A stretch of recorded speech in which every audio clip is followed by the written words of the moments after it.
Le collectif antinucléaire des Bouches-du-Rhône vous présente sa demi-heure radioactive de contre-propagande sur le nucléaire.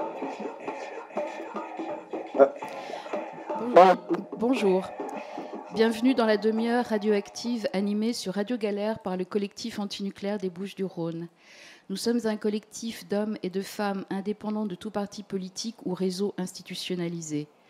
Considérant que nous sommes tous et toutes les cobayes de l'industrie nucléaire et que nous sommes tous et toutes les victimes potentielles d'une prochaine catastrophe, nous pensons qu'il est de notre devoir impératif de nous informer et d'agir. C'est ce que nous nous efforçons de faire ici. Nous sommes aujourd'hui très heureux d'accueillir notre invité qui est en ce moment au Japon. Il s'agit de Thierry Ribaud, économiste, chercheur au CNRS et co-auteur de l'ouvrage dont nous vous recommandons vivement la lecture, Les sanctuaires de l'abîme, chronique du désastre de Fukushima, paru en mai 2012 aux éditions de l'Encyclopédie des nuisances. Bonjour Thierry Ribaud. Bonjour. Bonjour, on vous entend bien. Merci d'être avec nous. Alors on va aborder un certain nombre de thèmes sur lesquels vous avez abondamment écrit. La question des réfugiés à Fukushima, l'enquête de santé publique commanditée dans le département de Fukushima après la catastrophe, et puis entre guillemets, comment on aménage les dégâts d'une catastrophe nucléaire. Et enfin, les choix du Japon en termes de politique énergétique. Et donc à ce propos, je voudrais commencer par une question que nous nous posons ici souvent en France. Comment le nucléaire civil a-t-il pu être introduit au Japon en tant que source d'énergie après le traumatisme de Fukushima et Nagasaki? Par qui? Par quel biais voilà. Est-ce que vous pouvez nous expliquer ça un peu? Alors, combien de temps vous voulez que je parle sur ce thème? Parce que... allez-y. Allez-y. D'accord. On aura 30 minutes au total, c'est ça? On peut déborder un peu, si vous voulez. Déborder, d'accord. Voilà. Bon, parce que, si vous voulez, c'est important quand même d'avoir le dimensionnement. Moi, je prends les choses assez au sérieux. Oui. Et ce sujet du nucléaire n'est pas infiniment plus grave que d'autres sujets, mais il est extrêmement grave, évidemment. Oui. Et je le dis avec d'autant plus de... comment dirais-je, de facilité que je ne suis pas personnellement militant antinucléaire. Toutefois, il me semble que Fukushima réveille quand même des choses fondamentales chez les uns et les autres, et c'est important d'en faire part. Alors, vous voulez aborder le thème de l'histoire japonaise du nucléaire.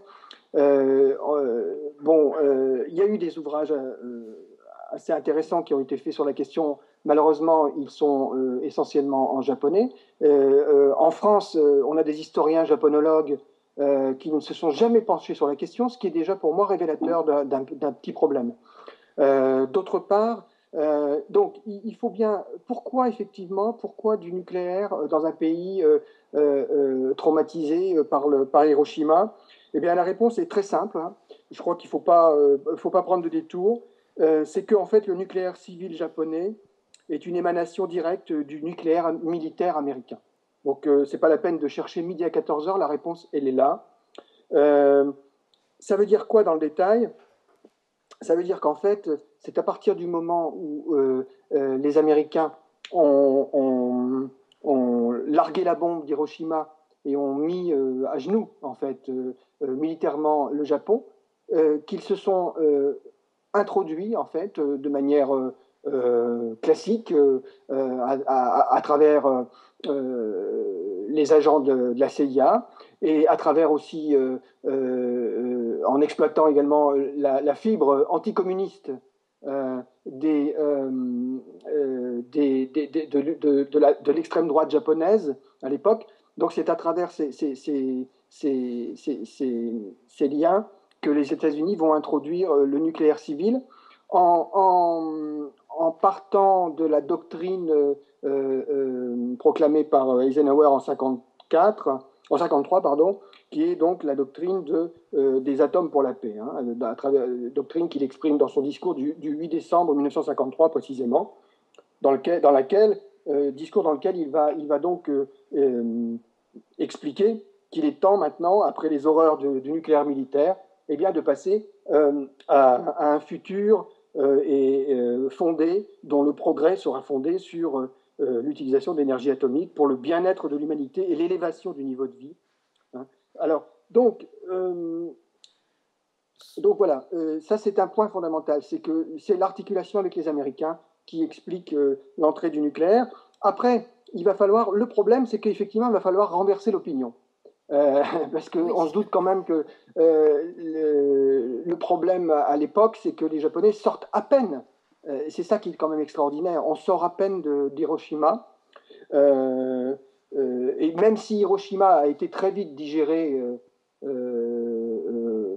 en Europe, hein, puisque le monde titrait déjà au lendemain de la bombe que c'était une expérience scientifique réussie. Hein. Donc, on voit que la digestion a été extrêmement rapide. Au Japon, on ne peut pas dire qu'elle a été aussi rapide, évidemment, puisqu'il se trouve que, malheureusement, c'est sur eux que sont tombées les bombes. Comme quoi, le risque n'est pas perçu de la même manière, hein, de part et d'autre. Et c'est pareil pour Fukushima, entre parenthèses. Mais ce que je veux dire là, c'est que il va falloir retourner l'opinion publique, qui est quand même majoritairement antinucléaire, ou en tout cas réticente à la mise en place d'un nucléaire, fût-il civil. Donc, pour ce faire, il va falloir que les États-Unis pénètrent dans le tissu médiatique et politique japonais, de manière à pouvoir faire retourner l'opinion. Et ce qui va se faire de manière, encore une fois, je répète, extraordinairement rapide, puisque, disons, dès 55, en fait, l'affaire sera complètement retournée, en fait. Hein. C'est-à-dire que l'opinion publique aura complètement changé d'avis sur la question, l'opinion publique japonaise aura complètement changé d'avis sur la question du nucléaire. Plus précisément, en 58, il y a 30% seulement des Japonais qui considèrent l'atome comme nocif. Alors que en 56 encore, ils sont 70% dans cette situation. Hein. Ça, ce sont des données qui viennent pas de moi, qui sont tout à fait officielles, qui viennent de l'armée américaine. Alors, comment vont faire les Américains de manière très synthétique? Là, encore une fois, c'est un point intéressant, puisque souvent, il est rappelé que le grand méchant loup américain vient imposer son nucléaire, etc. Mais ce qu'on oublie de rappeler, c'est, chez les historiens, c'est que pour que le loup entre dans la bergerie, eh bien, il faut quand même des passeurs. Et ces passeurs, ce sont essentiellement des gens qui, en fait, ont fait l'objet d'une mise en accusation au tribunal de guerre comme criminels de guerre pour la plupart par les Américains, et qui vont en fait se racheter finalement en faisant pénétrer l'influence américaine nucléaire dans le pays. Alors, il y a plusieurs personnages, mais on peut citer au moins un personnage clé, qui est un monsieur qui s'appelle Matsutaro Shoriki, qui est en fait, à la fin des années 40, qui est candidat à la mairie de Tokyo, pardon, dans les années 30, candidat à la mairie de Tokyo, qui est un ancien préfet de police, qui est directeur d'un quotidien qui a déjà une surface assez importante à l'époque, qui est le Yomiuri, hein, qui est un des plus grands quotidiens japonais, et qui est fondateur aussi de l'équipe de baseball, Yomiuri Giants, et qui sera surtout le futur président d'un réseau de télévision qui s'appelle Nippon Television. Alors, ce monsieur avait été incarcéré en 1945 comme criminel de guerre de rang A dans la prison de Sugamo, avec tous les criminels de guerre de l'époque, et puis il sera libéré 2 ans plus tard.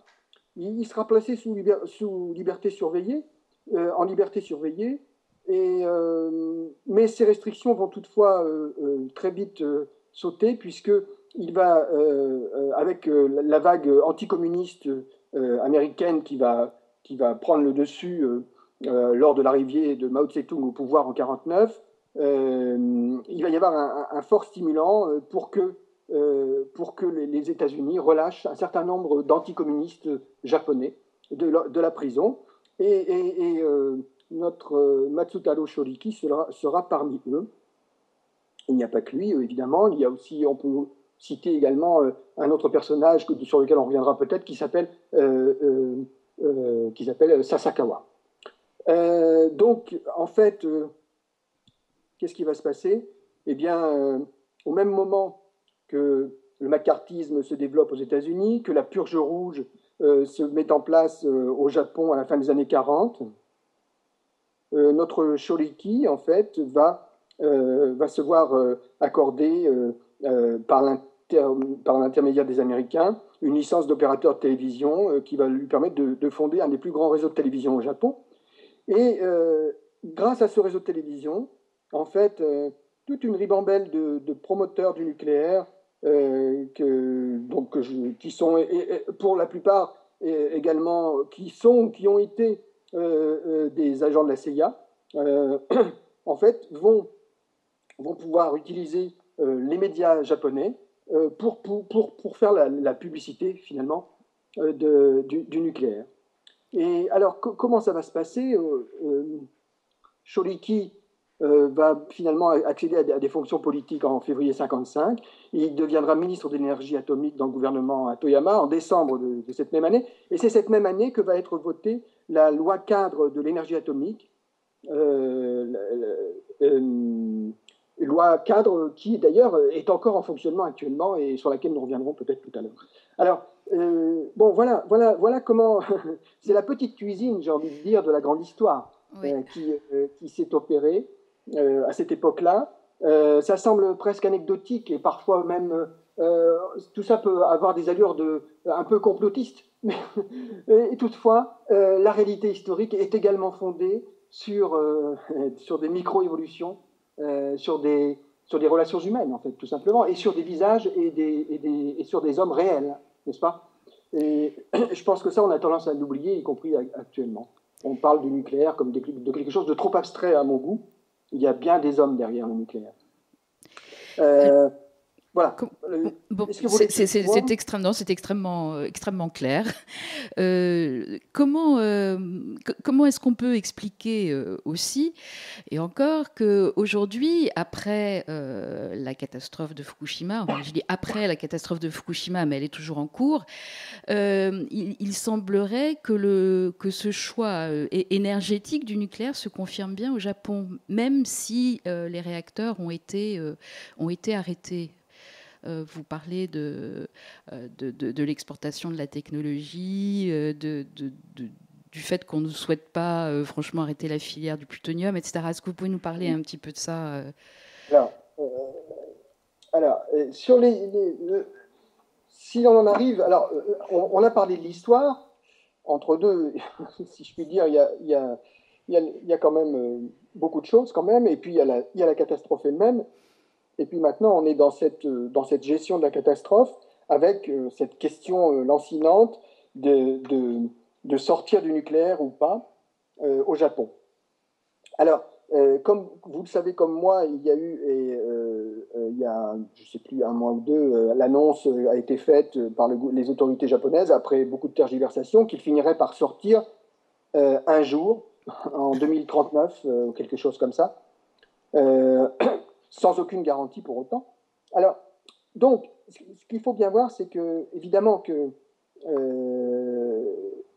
cette annonce de sortir dans 40 ans, qui se voulait, en fait, qui a été annoncée, qui a été présentée, notamment par des médias occidentaux, mais comme étant presque une réponse, une concession que feraient les autorités japonaises, qu'auraient fait les autorités japonaises, à la levée de boucliers des citoyens conscients et des mouvements antinucléaires japonais. Ceci est complètement faux.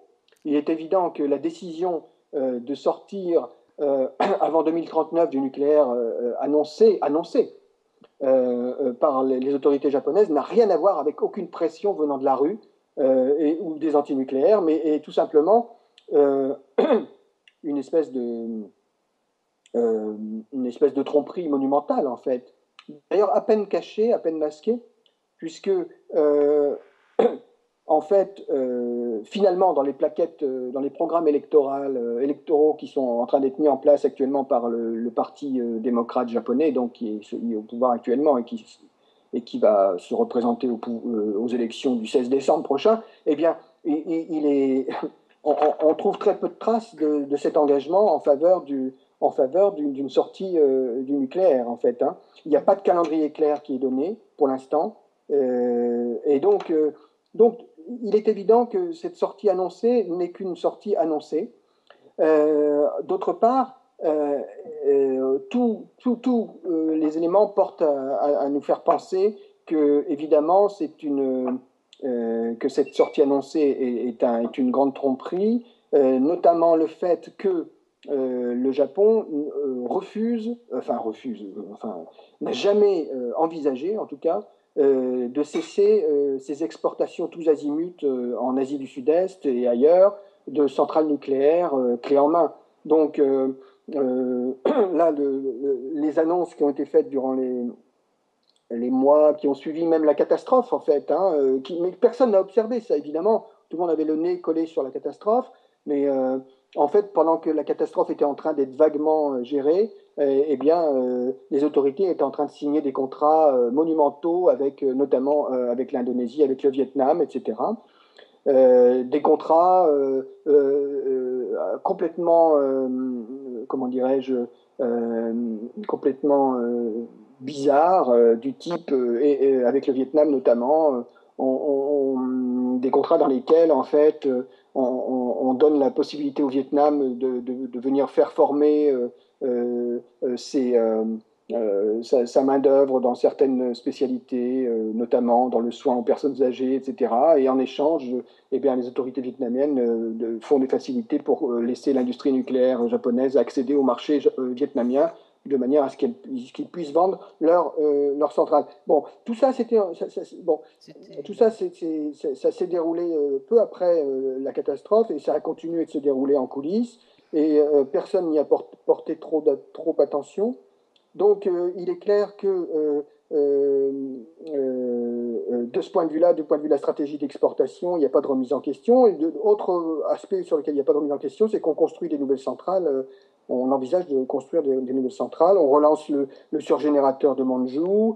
Et surtout, on conserve le fonctionnement de la chaîne de retraitement de Rokkasho, hein, donc, qui est cette grosse chaîne de retraitement qui normalement est censée finir le cycle, hein, si je puis dire, dans laquelle on accueille donc les déchets venus de toutes les centrales japonaises qui s'accumulent de manière assez grave. Alors, si on veut parler des réformes annoncées, il y a bien eu une nouvelle autorité de régulation nucléaire qui a été mise en place par le gouvernement, mais en fait, il y a plusieurs éléments qu'il faut préciser là-dessus. Le président de cette autorité, qui s'appelle Shunichi Tanaka, en fait, est l'ancien président de la Japan Atomic Energy Commission. Hein, en fait, c'est vraiment quelqu'un du sérail qui a été mis à la tête de la nouvelle autorité de régulation nucléaire. Et il rappelait récemment dans des entretiens qu'en fait, il y aura un redémarrage au cas par cas, selon le degré de préparation des plans de réponse à la catastrophe nucléaire, et chaque fois que la paix de l'esprit des communautés avoisinantes sera garantie. Voilà, genre l'approche. On ne fermera pas la centrale de Oi, hein, qui a été rallumée en juillet dernier. Il faudra une décision politique fondée sur des consultations avec le département concerné et la ville de Oi. Si on découvre une faille sous la centrale, on décidera de fermer, mais sinon, non. Et il a rappelé également que le risque zéro n'existait pas, hein, y compris dans le nucléaire. Alors là, il faut en penser ce qu'on en veut, mais il a rappelé également qu'il restait positif et optimiste sur l'utilisation d'énergie nucléaire. Il a rappelé enfin que l'énergie atomique est une technologie scientifique qui restera extrêmement importante pour l'existence de l'humanité. Il est juste essentiel que nous ne l'utilisions pas à mauvais dessein. Donc, on voit bien que la nouvelle autorité de régulation nucléaire qui a été forgée par le Premier ministre Noda il y a 1 mois et demi, 2 mois, en fait, elle ne fait que prolonger tout ce qui a toujours été fait depuis des années au Japon, c'est-à-dire un développement de l'industrie nucléaire. Voilà. On a exactement on retrouve les mêmes arguments pour justifier la reprise du nucléaire au Japon qu'en France pour justifier le programme nucléaire, l'emploi, la stabilité industrielle, le CO2, la mise en avant d'un épouvantail, des pénuries d'électricité. Enfin, c'est exactement les mêmes schémas, vraiment. Tout à fait, tout à fait. Oui. Alors, les élections prochaines n'apporteront rien. Donc, s'il y a des gens qui s'interrogent sur les élections au Japon qui vont avoir lieu le 16 décembre, est-ce que ça va changer, faire basculer quoi que ce soit? Non, rien de rien. Hein. Puisque le Parti démocrate japonais, je viens donc d'en décrire le positionnement.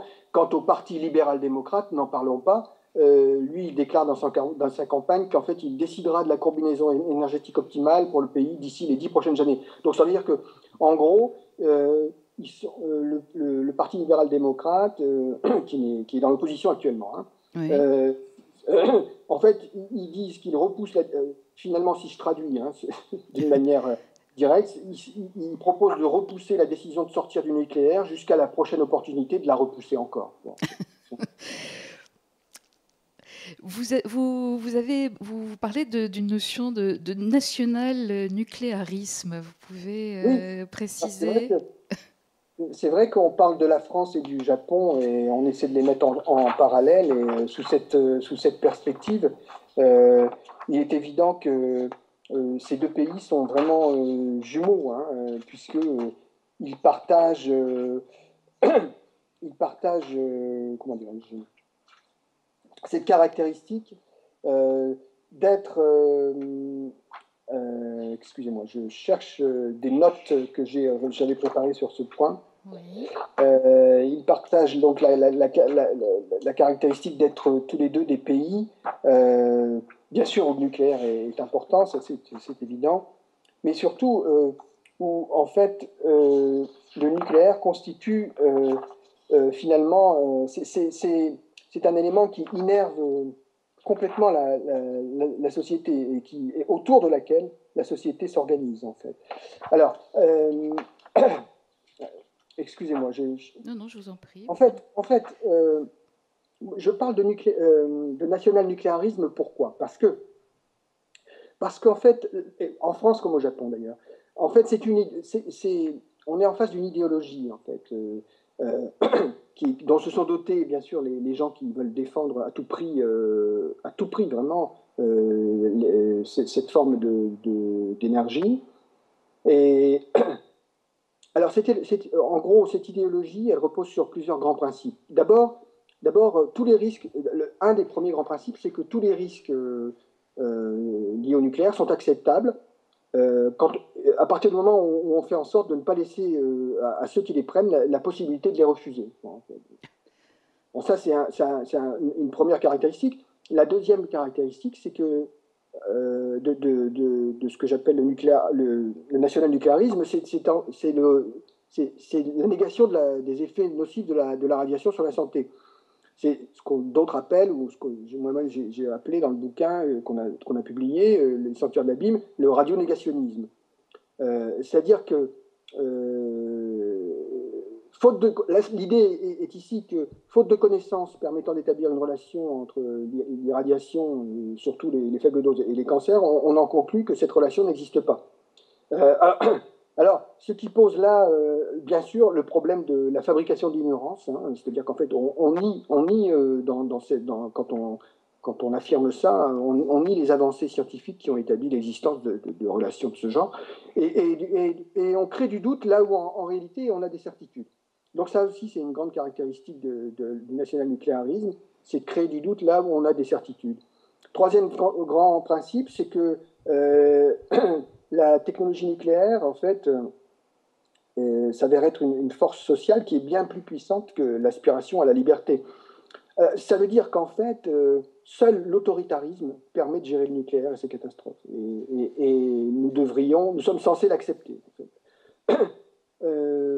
Donc, selon le national-nucléarisme, finalement, la soumission à l'ordre nucléaire n'est même pas discutable. Alors, il est vrai que c'est lié au caractère incestueux des relations entre nucléaire civil et nucléaire militaire. Ça, tout le monde est au courant de ça. Et moi, ce que je voudrais dire à ce sujet, d'ailleurs, c'est que, parce que là, j'ai l'air de parler de manière un peu théorique, mais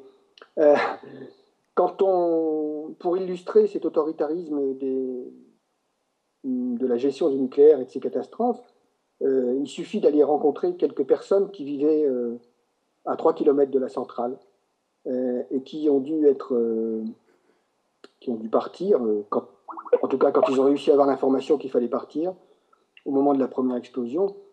Et les témoignages que nous avons recueillis avec une collègue, Cécile Brissa-Sanouma, et Alain Solière, récemment, les témoignages sont édifiants. C'est-à-dire qu'il faut bien voir que ce qui n'a jamais été dit nulle part, ce que je n'ai lu et vu nulle part, entendu nulle part, c'est que ces gens se sont réveillés un matin et ils avaient les chars qui étaient à leur porte et ils ne comprenaient pas pourquoi il y avait les chars.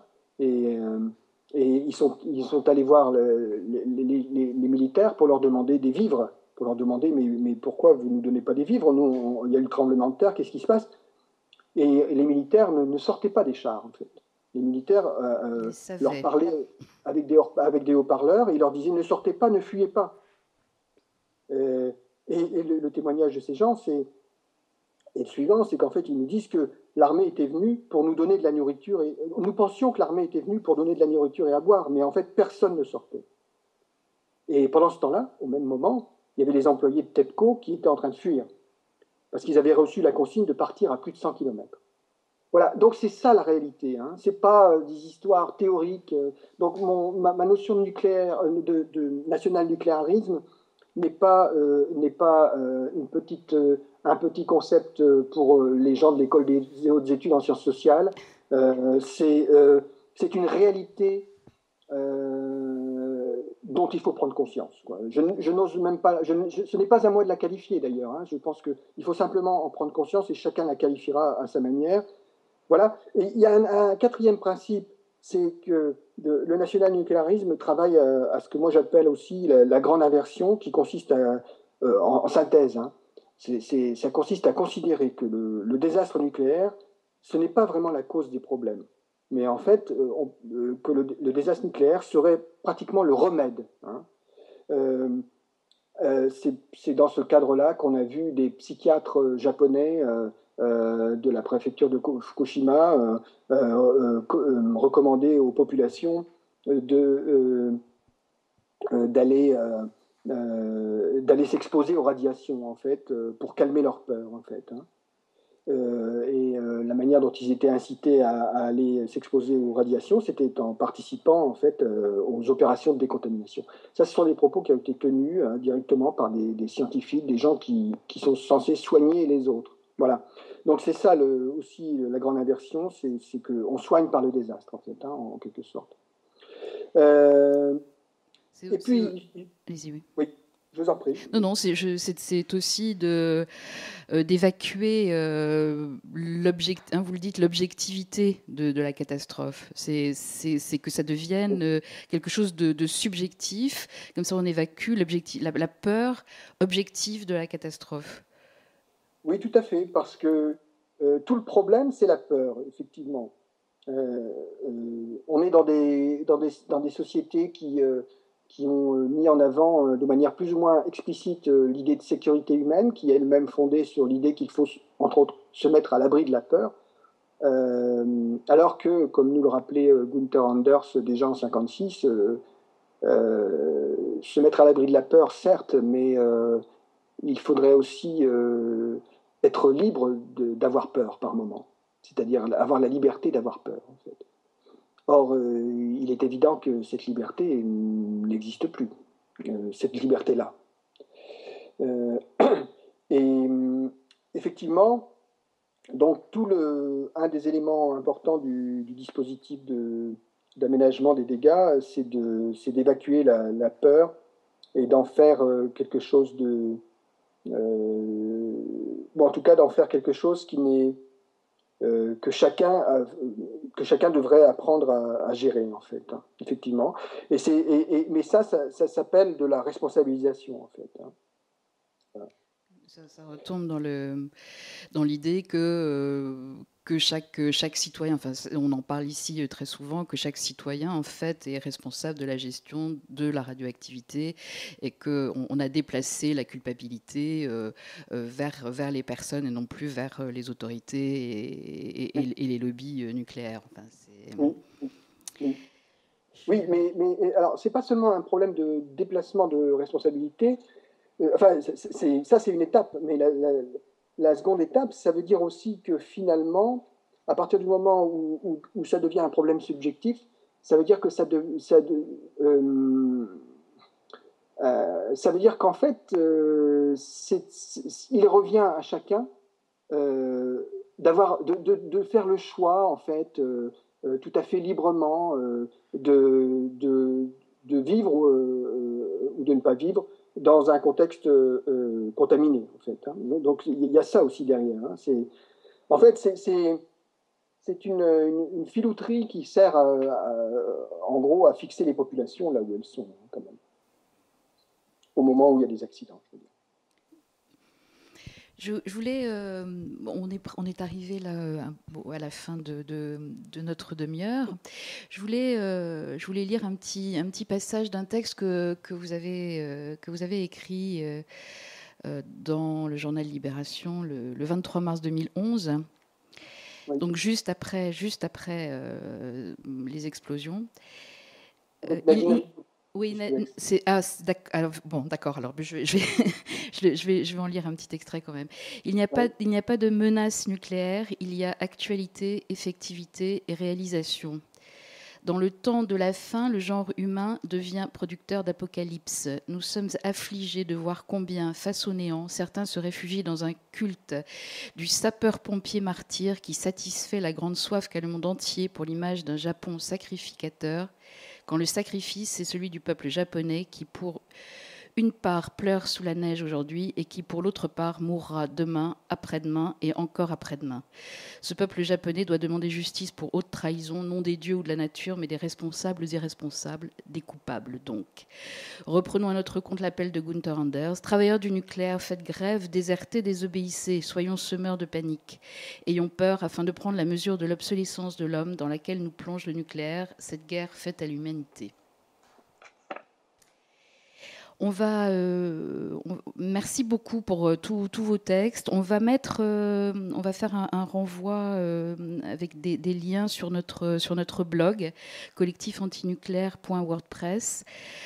Je rappelle le titre de l'ouvrage que vous avez coécrit. Donc c'est Les sanctuaires de l'abîme, paru aux éditions Encyclopédie des nuisances. C'est à mon tour d'avoir perdu. Édition de l'Encyclopédie des nuisances, Paris, mai 2012. Merci beaucoup pour votre participation. Et bon courage à nous tous. Oui, merci à vous. Au revoir. Merci.